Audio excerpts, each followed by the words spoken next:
నమస్తే, నా పేరు Satya. Welcome to my channel. Friends, ఈ వీడియోలో గూగుల్లో ఫార్మసీ యాక్ట్ అలాగే డ్రగ్స్ అండ్ కాస్మెటిక్స్ యాక్ట్లోని మోస్ట్ సెర్చ్డ్ సెక్షన్స్ గురించి తెలుసుకుందాం. So let start the episode. Friends, ఈ వీడియోస్లో ఆ సెక్షన్స్ యొక్క బ్రీఫ్ ఎక్స్ప్లెనేషన్ అనేది ఉంటుంది. నెక్స్ట్ వీడియోలో ఆ యాక్ట్స్ కానీ వాటి సెక్షన్స్ గురించి కానీ ఇన్ డీటెయిల్గా ఎక్స్ప్లెయిన్ చేస్తాను. ముందుగా ఫార్మసీ యాక్ట్ గురించి చూసినట్లయితే దీని నుండి ఫస్ట్ క్వశ్చన్, ఫార్మసీ యాక్ట్ 1948లో ఎన్ని చాప్టర్స్ ఉన్నాయి, అలాగే ఎన్ని సెక్షన్స్ ఉన్నాయి? అఫీషియల్గా అయితే ఫార్మసీ యాక్ట్ 1948లో మొత్తం 5 చాప్టర్స్ ఉన్నాయి, 46 సెక్షన్స్ ఉన్నాయి. Number 2, section 3 of pharmacy act.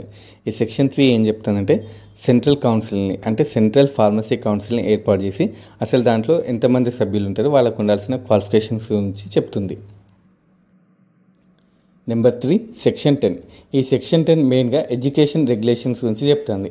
అంటే ఒక ఫార్మసిస్ట్ కావాలంటే ఉండవలసిన క్వాలిఫికేషన్స్ అండ్ రెగ్యులేషన్స్ గురించి, ఫార్మసీ ఎడ్యుకేషన్స్కి సంబంధించిన ప్రాక్టికల్ ట్రైనింగ్కి అలాగే థియరీ ఎగ్జామినేషన్స్కి ఉండవలసిన రెగ్యులేషన్స్ అండ్ క్వాలిఫికేషన్స్ గురించి చెప్తుంది. Number 4, section 15A. ఈ సెక్షన్ 15A మెయిన్గా సెంట్రల్ రిజిస్టర్ గురించి తెలుపుతుంది. అంటే ఫార్మసీ కౌన్సిల్ ఒక సెంట్రల్ రిజిస్టర్ని ఏర్పాటు చేస్తుంది. ఈ సెంట్రల్ రిజిస్టర్లో బీ ఫార్మసీ కానీ లేదా ఎనీ ఫార్మా గ్రాడ్యుయేట్స్ కంప్లీట్ అయినాక వాళ్ళు ఫార్మసిస్ట్గా రిజిస్టర్ అవుతారు. ఆ రిజిస్టర్ అయిన వాళ్ళ పేర్లు అనేవి ఈ ఫార్మసీ సెంట్రల్ రిజిస్టర్లో ఉంటాయి. Number 5, section 16. ఈ సెక్షన్ 16 మెయిన్గా ఇన్స్పెక్షన్ గురించి ఎక్స్ప్లెయిన్ చేస్తుంది. అంటే ఏదైనా ఒక ప్రెమిసెస్ని కానీ కంప్లైంట్ వచ్చినా కానీ లేకపోతే జనరల్ ఇన్స్పెక్షన్ కానీ చేయడానికి కావాల్సిన రూల్స్ అండ్ రెగ్యులేషన్స్ని ఎక్స్ప్లెయిన్ చేస్తుంది. ఓకే ఫ్రెండ్స్, ఇవి ఫార్మసీ యాక్ట్ నుంచి వెతికిన కొన్ని సెక్షన్స్. నెక్స్ట్ వచ్చేసి drugs and cosmetic act. Number 1, section 122 of.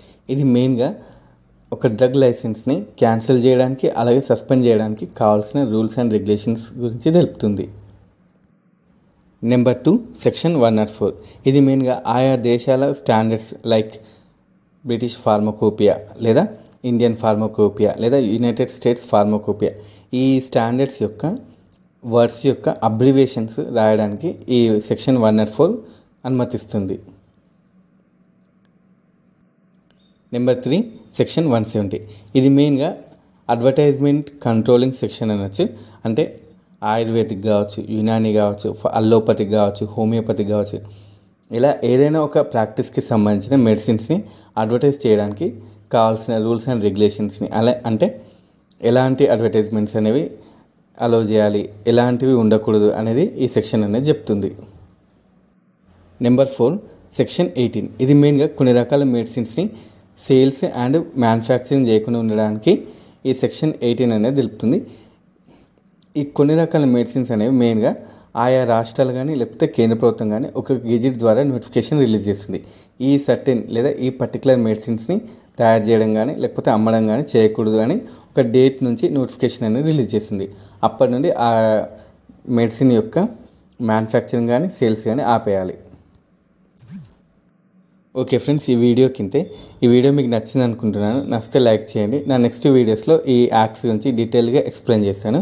ఆ వీడియోస్ మిస్ కాకుండా ఉండాలంటే మా ఛానల్ని సబ్స్క్రైబ్ చేయండి.